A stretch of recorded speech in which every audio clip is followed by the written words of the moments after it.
Retrouvez des parcours de traders et boursicoteurs inspirants dans Smart Traders avec IG, spécialiste de l'investissement depuis 1974.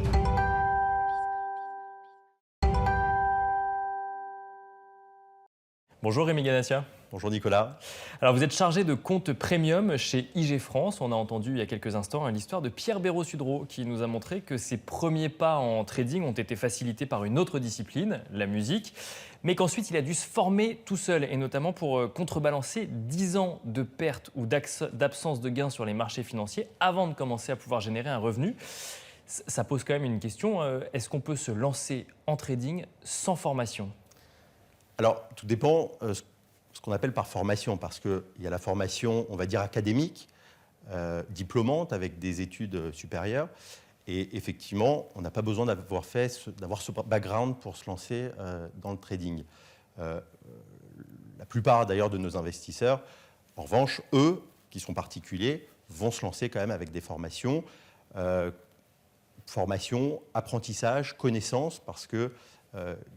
voilà, il y a certaines connaissances à avoir pour pouvoir se lancer sur ce type d'activité qui peut être risqué. Parce que les traders finalement qui tradent sur des plateformes en ligne ne sont pas tous des financiers diplômés, ils ont une activité à côté et donc en fait ils vont se former avec des formations annexes pour développer une connaissance des marchés financiers et ensuite qui va les aider à guider leurs investissements. Alors tout à fait, il y a la partie vraiment théorique et il y a beaucoup de littérature sur le trading. Alors, ça peut être cette littérature notamment sur de l'analyse technique, sur les cycles macroéconomiques, l'histoire des cycles économiques. Ça peut être la psychologie, la rigueur à avoir aussi en trading. Donc, ils vont se former de cette manière-là. Alors après, on passe aussi de la théorie à la pratique. Chez IG, par exemple, nous avons aussi des comptes tests, des comptes de démonstration qui vont vous permettre à nos clients de pouvoir... tester leur stratégie de façon fictive et puis après, éventuellement, passer sur un compte réel avec leur propre fonds, quitte à vraiment démarrer avec des tout petits investissements. Donc voilà. Ça, c'est le parcours d'apprentissage. On va le regarder un petit peu plus en détail. Juste pour bien comprendre, je reviens sur ma question initiale. Est-ce qu'on peut se lancer sans formation ? Donc on peut se lancer sans être diplômé en finance de marché.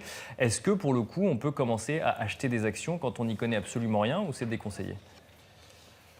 Le trading, c'est une activité d'investissement très dynamique, qui n'est pas forcément à mettre entre toutes les mains. Et notamment, il faut avoir un profil aussi d'investisseur averti et un profil financier aussi adéquat qui va vous permettre d'allouer une certaine partie.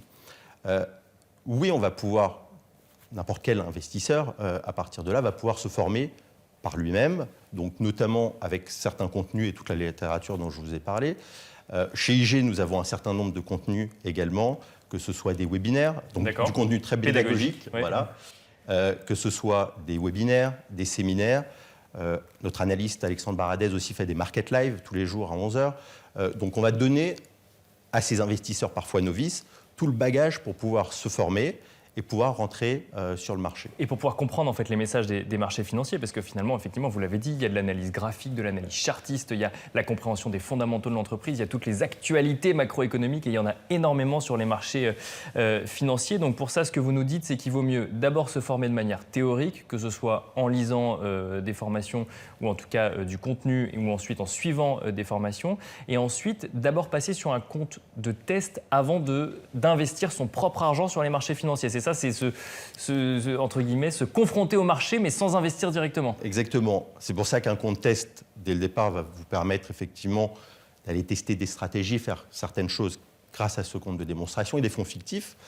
Et ensuite, à partir de là, ça va vous permettre éventuellement d'aller commencer de faire le grand saut, comme je dis parfois, et d'aller sur un compte réel, quitte à faire des investissements très minimes sur des actions, sans forcément utiliser le levier, qui peut être parfois risqué, mais voilà, se lancer et avoir ce facteur déterminant dont parle, je pense, souvent Pierre, c'est cette psychologie aussi, se confronter au réel et à cette psychologie du réel qu'on n'a pas forcément en compte de démonstration. Alors Pierre Béraud-Sudreau le dit, et d'ailleurs il évoque même le fait qu'un de ses amis lui a dit il y a deux façons d'investir sur les marchés financiers, faire une école de finance ou faire une école de psycho, parce qu'il faut absolument garder la tête froide, et il le dit lui-même en 2021.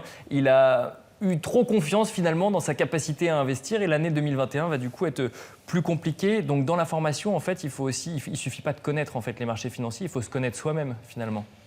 Oui, alors c'est vrai qu'il y a souvent cette confrontation d'un côté diplômé d'école d'ingénieur, trader dans une banque avec une salle de marché qui a une force de frappe, qui est très active sur les marchés, versus l'investisseur individuel qui traite ces quelques centaines de milliers d'euros versus le trader de la banque avec plusieurs millions d'euros. Et il y a cette frustration parce que les investisseurs particuliers peuvent être juste suiveurs. Ça peut créer une certaine frustration. Mais je vous assure que quand vous êtes, par exemple, devant vos écrans, investisseur particulier ou trader d'une grande banque, la psychologie, on est seul face à ces écrans, le marché, ses décisions, ses choix, et connaissant Pierre, qui est vraiment quand même un investisseur chevronné, très rigoureux, ses performances n'ont rien à envier, même aux meilleurs gérants de la planète. Donc, je ne me fais pas de soucis pour lui, et effectivement.